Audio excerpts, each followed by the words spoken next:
Hello, everyone. Hello, everyone. Fancy meeting you here.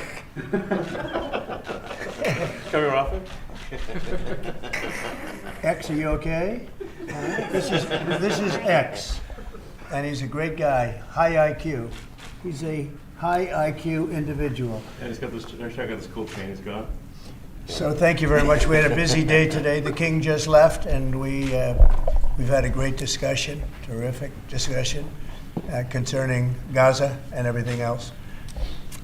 We had discussions also about Saturday at 12 o'clock. It's going to be a big moment. We'll see what happens. I don't expect much happening with these people, but we'll see what happens. And we're going to be signing a very important deal today. It's Doge, and I'm going to ask Elon to tell you a little bit about it and some of the things that we found, which are shocking. Billions and billions of dollars in waste, fraud, and abuse. And I think it's very important. And that's one of the reasons I got elected. I said, we're going to do that. Nobody had any idea it was that bad, that sick, and that corrupt.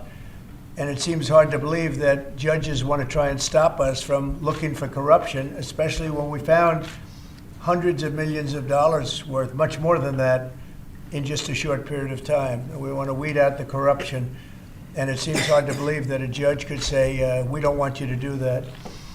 Well, so maybe we have to look at the judges, because that's a very serious, I think it's a very serious violation. I'll ask Elon Musk to say a few words, and we'll take some questions. Elon, go ahead. Sure. So at a high level, you say, what is the goal of Doge, and I think a significant part of this of presidency is to restore democracy. This may seem like, well, aren't we in a democracy? Well, if you don't have a feedback loop, okay, we'd have to, if you sorry. So your gravitas can be difficult sometimes. If there's not a good feedback loop from the people to the government, and if you have rule of the bureaucrat, or if the bureaucracy is in charge, and then what meaning does democracy actually have? If the people cannot vote and have their will be decided by their elected representatives in the form of the president and the Senate and the House, then we don't live in a democracy. We live in a bureaucracy.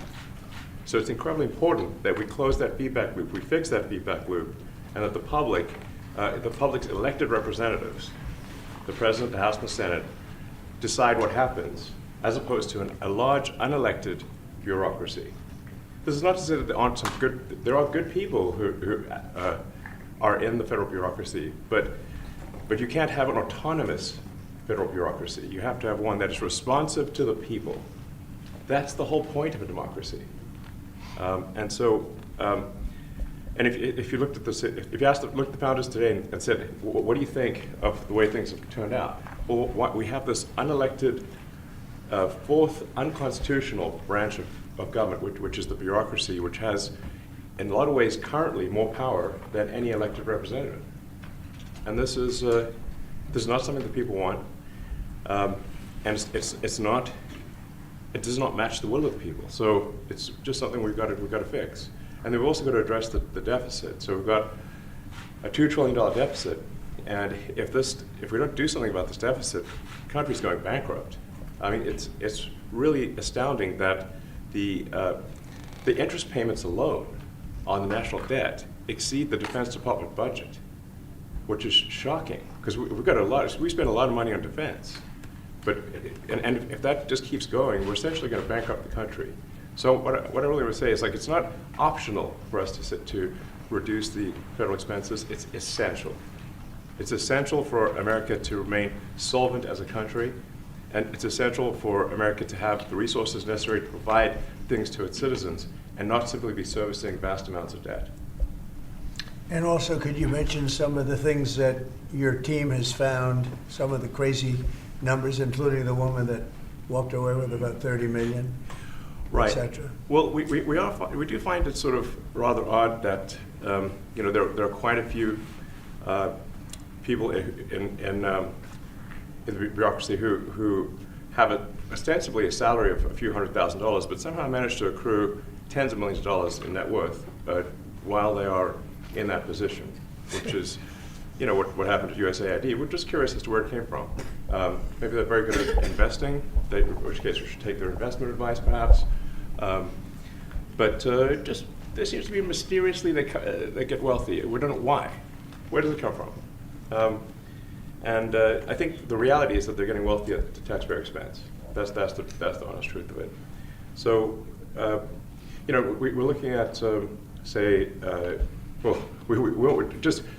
if you look at, say Treasury, for example, basic controls that should be in place, that are in place in any company, such as making sure that any given payment has a payment categorization code, that there is a comment field that describes the payment, and that if a payment is on the do not pay list, that you don't actually pay it. None of those things are true currently. So the reason that departments can't pass audits is because the payments don't have a categorization code. It's like just a massive number of blank checks just flying out the building. So you can't reconcile blank checks. You've got comment fields that are also blank, so you don't know why the payment was made. And then we've got this truly absurd, a do not pay list, which can take up to a year for an organization to get on a do not pay list. And this, we're talking about terrorist organizations, we're talking about known fraudsters, known aspects of waste, known things that do not match any congressional appropriation, can take up to a year to get on the list, and even once on the list is not used. It's mind-blowing. So what we're talking about here, we're really just talking about adding common sense controls that should be present, that haven't been present. So you say, like, well, how could such a thing arise? That seems crazy. When you understand that really everything is geared towards complaint minimization, so then you understand the motivations. So if people receive money, they don't complain, obviously. But if people don't receive money, they do complain. And the fraudsters complain the loudest and the fastest. So then when you understand that, then it makes sense. Oh, that's why everything they approve all the payments at Treasury. Because if you approve all the payments, you don't get complaints.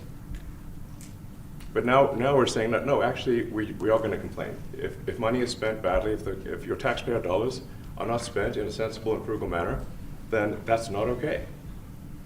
Your tax dollars need to be spent wisely on things that matter to the people. I mean, these things, it's just common sense. It's not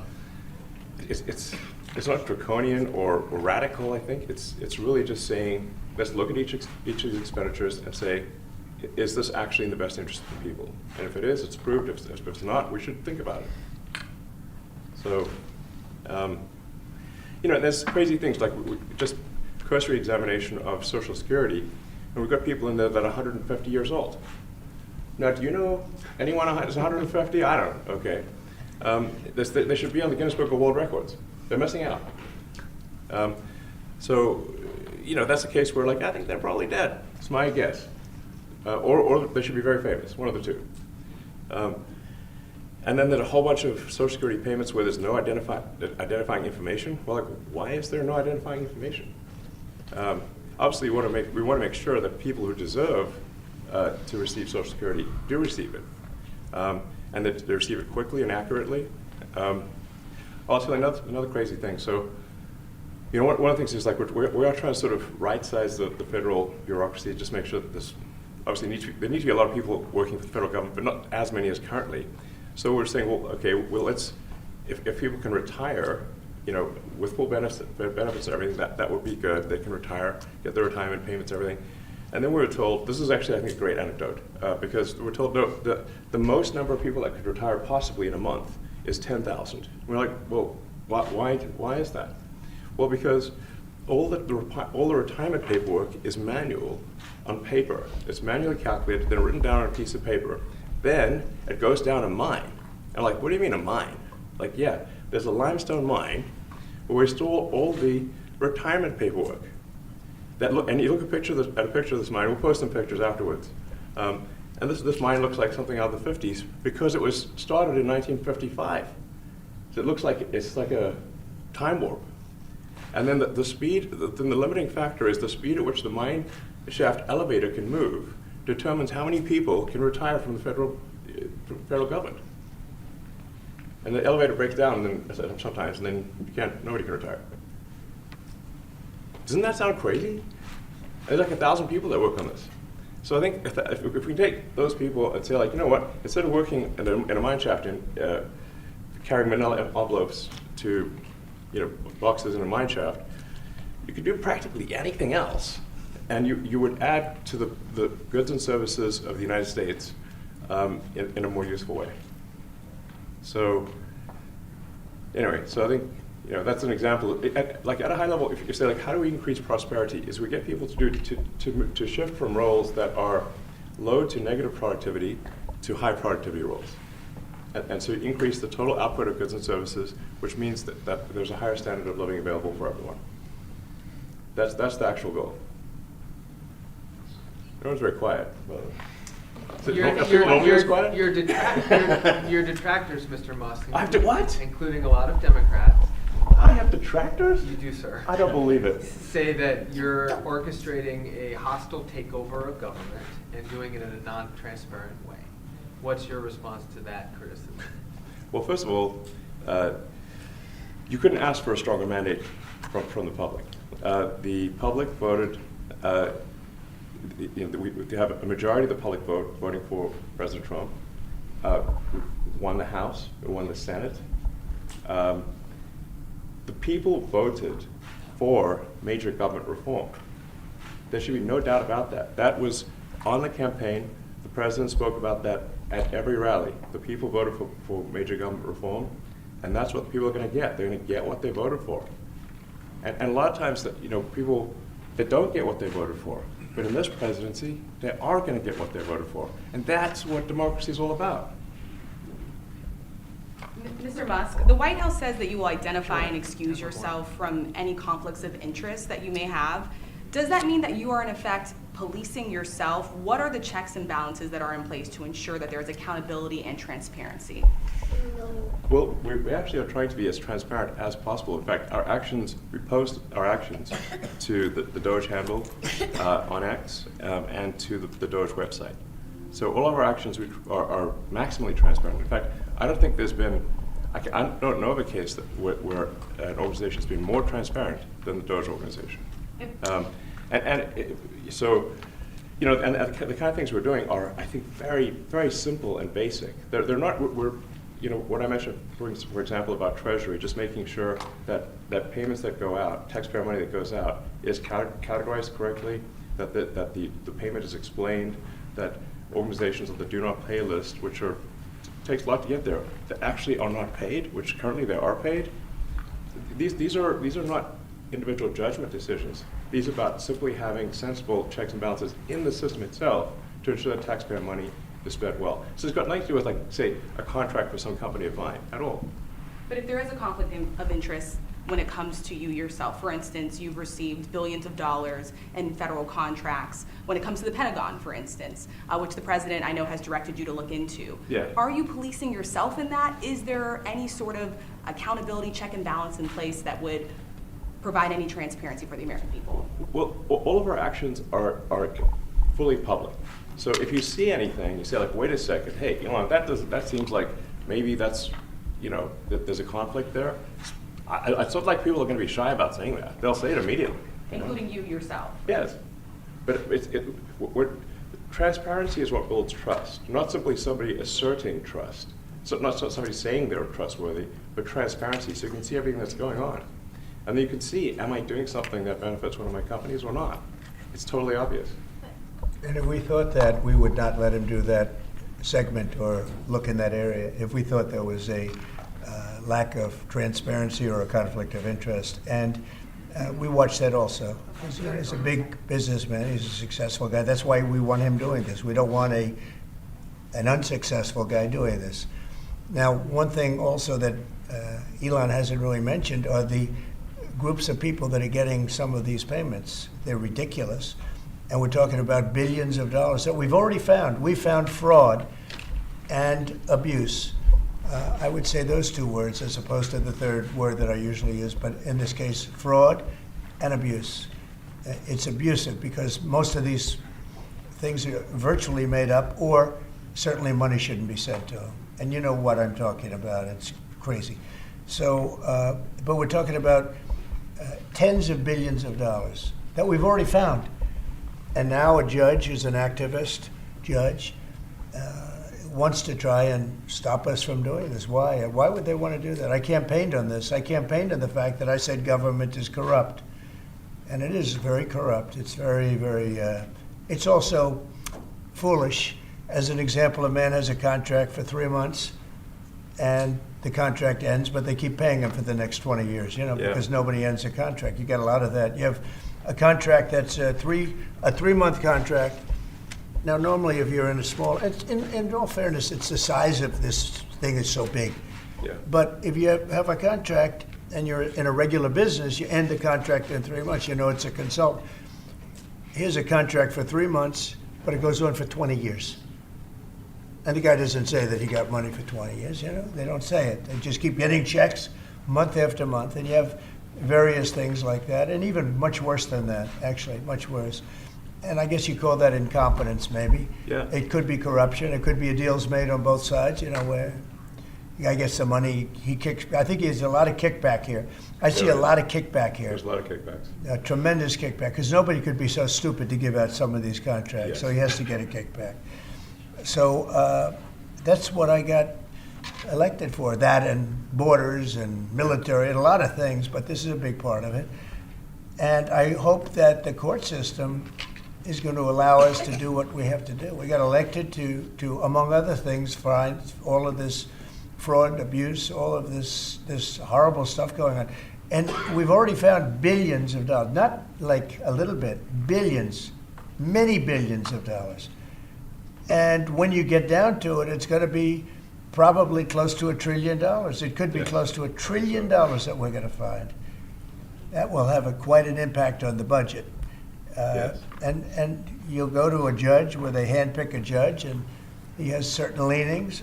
I'm not knocking anybody for that, but he has certain leanings. And he wants us to stop looking. How do you stop looking? I mean, we've already found it. We have a case in New York where a hotel has paid $59 million, $59 million because it's housing migrants, illegal migrants, all illegal, I believe. And they were being paid twice the normal room rate at 100% occupancy. Unbelievable. So it's a racket. Mr. Musk, can I ask a question? Well, if I may sort of just going for the President's comments, at a high level, say, well, what are the two ingredients that are really necessary in order to cut the budget deficit in half from $2 trillion to $1 trillion? And it's really two things: competence and caring. And if you add competence and caring, you'll cut the budget deficit in half. And I fully expect to be scrutinized and get a daily proctology exam, basically. Might as well just camp out there. So it's not like I think I can get away with something. I'll be scrutinized nonstop. But with support of the President, we can cut the budget deficit in half from $2 trillion to $1 trillion, and then with deregulation, because there's a lot of sort of regulations that don't ultimately serve the public good. We need to free the builders of America to build, and if we do that, that means I think we can get the economic growth to be maybe 3-4%, maybe 5%, and that means if you can get $1 trillion of economic growth and you cut the budget deficit by $1 trillion. Between now and next year, there is no inflation. There's no inflation in 26. And if the government is not borrowing as much, it means that interest costs decline. So everyone's the mortgage, their car payment, their credit card bills, anything, their student debt, the monthly payments drop. That's a fantastic scenario for the average American. I mean, imagine they're going down the grocery aisle and the prices from one year to the next are the same, and their mortgage, all their debt payments dropped. How great is that for the average American? We had That's no already- idea. We had no idea we were going to find this much, and it's open. It's not like complicated. It's not that simple stuff. complicated. It's just a lot of work. Yeah. You can't believe it. A lot of work, a lot of smart people involved. Very, very smart people. But you're talking about anywhere, maybe 500 billion. It's crazy the kind of numbers you're It is really talking crazy. about. You know, normally when you're looking at something, you'll find you're looking for 1 out of 100. Here, you're almost reversing it. You look for one that's good, Yeah. and you can look at the title, and you say, why are we doing this? Why are we doing that? And the public gets it. You know, the public gets it. You've seen the polls. The public is saying, why are we paying all this money? This for years, this has gone on. Mr. Musk, President you Trump, said on- the Senate- Yeah, go ahead. Wait, go ahead. Senator Rand Paul today said that DOJ cuts will ultimately need a vote in Congress. Do you agree with that? Is that the plan? I really don't know. I know this. We're finding tremendous fraud and tremendous abuse. If I need a vote of Congress to find fraud and abuse, it's fine with me. I think we'll get the vote, although there'll be some people that wouldn't vote. And how could a judge want to hold us back from finding all of this fraud and finding all of this incompetence? Why would that happen? Why would even Congress want to do that? Now, Congress, if we do need a vote, I think we'd get a very easy vote because we have a track record now. We've already found billions of dollars of abuse, incompetence, and corruption.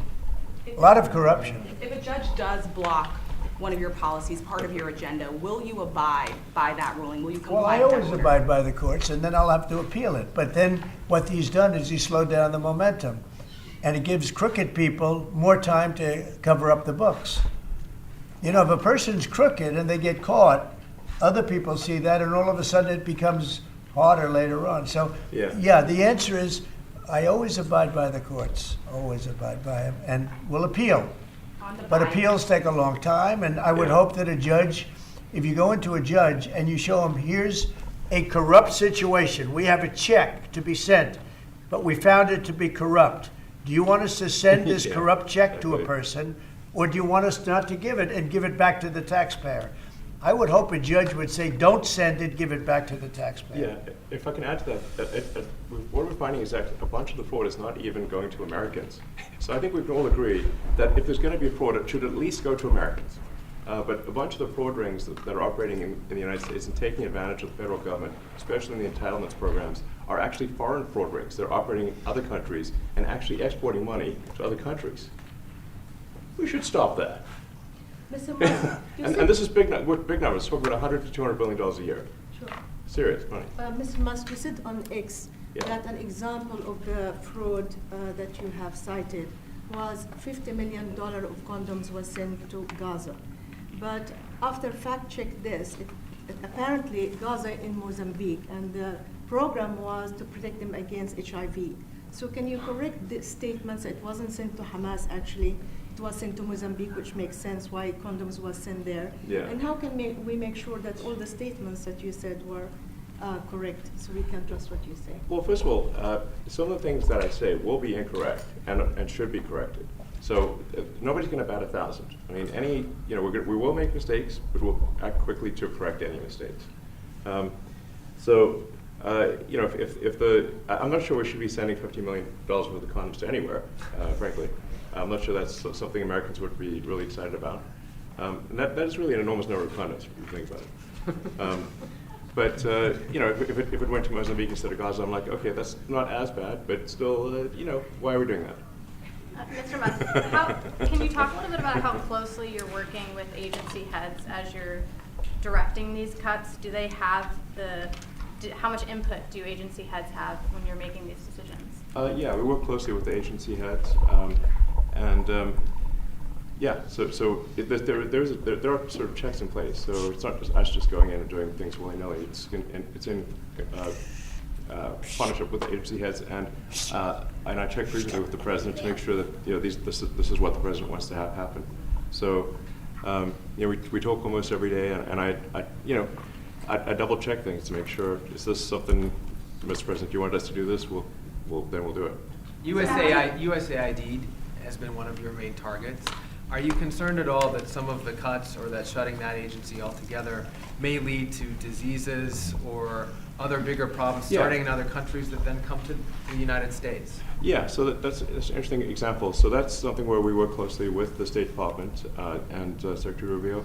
And we have, for example, turned on funding for Ebola prevention and for HIV prevention. You left that, you said? Yes, correct. And we are moving fast, so we will make mistakes, but we'll also fix the mistakes very quickly.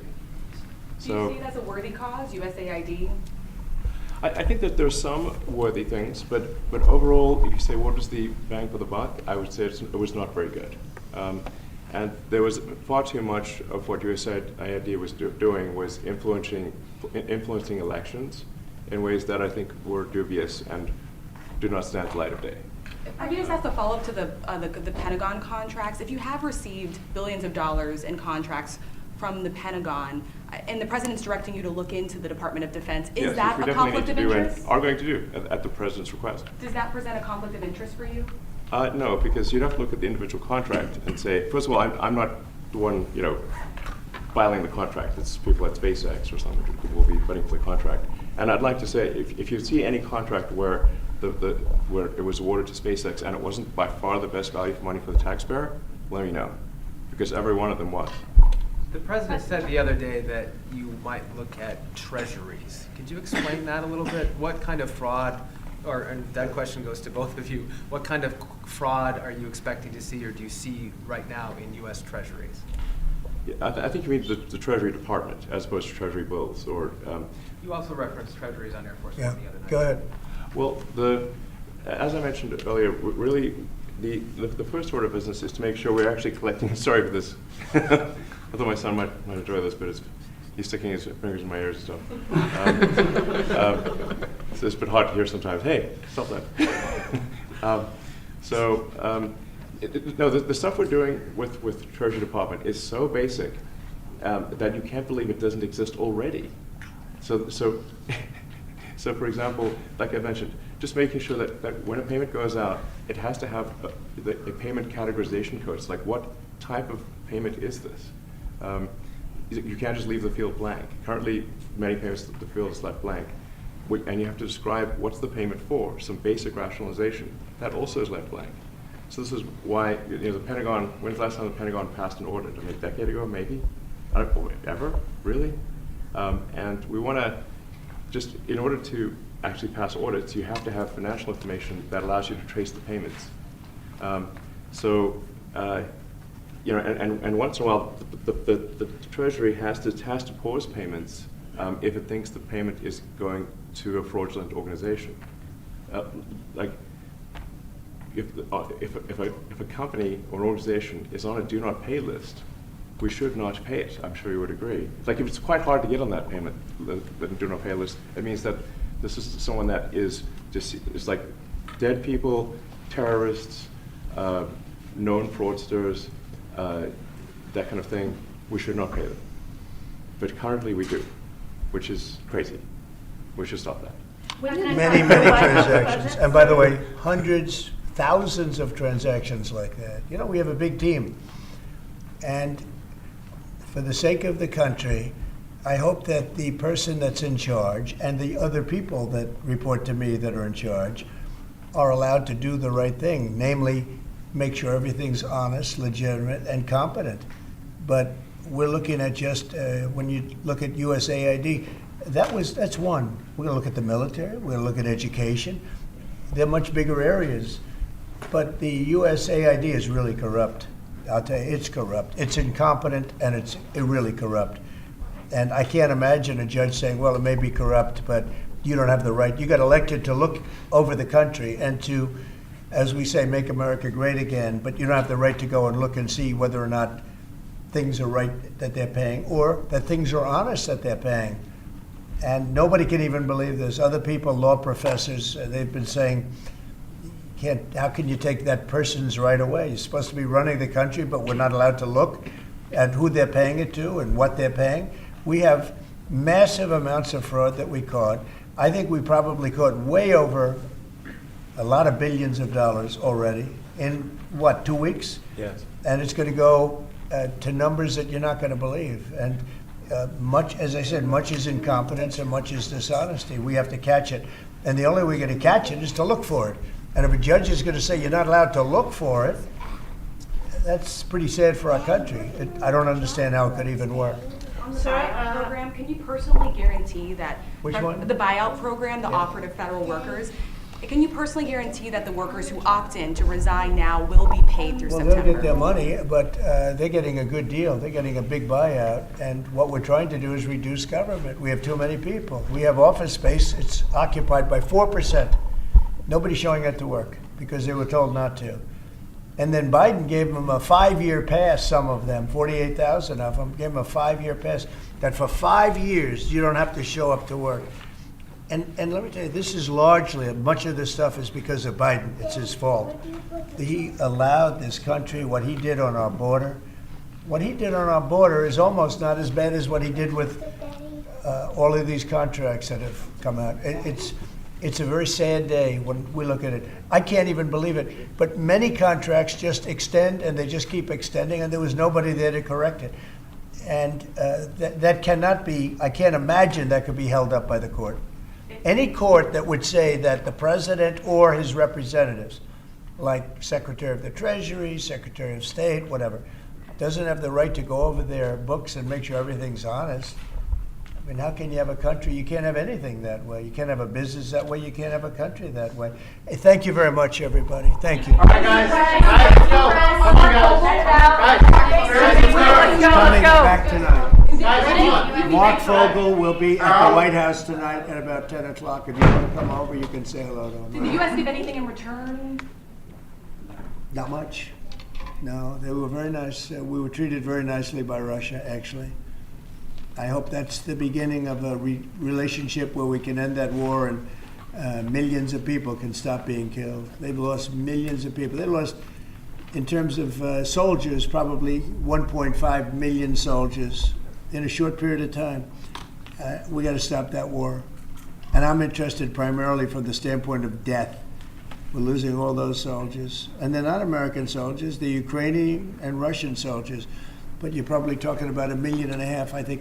I think we got to bring that one to an end. Okay? Thank you. All right, Thank guys. you. Thank you, Brett.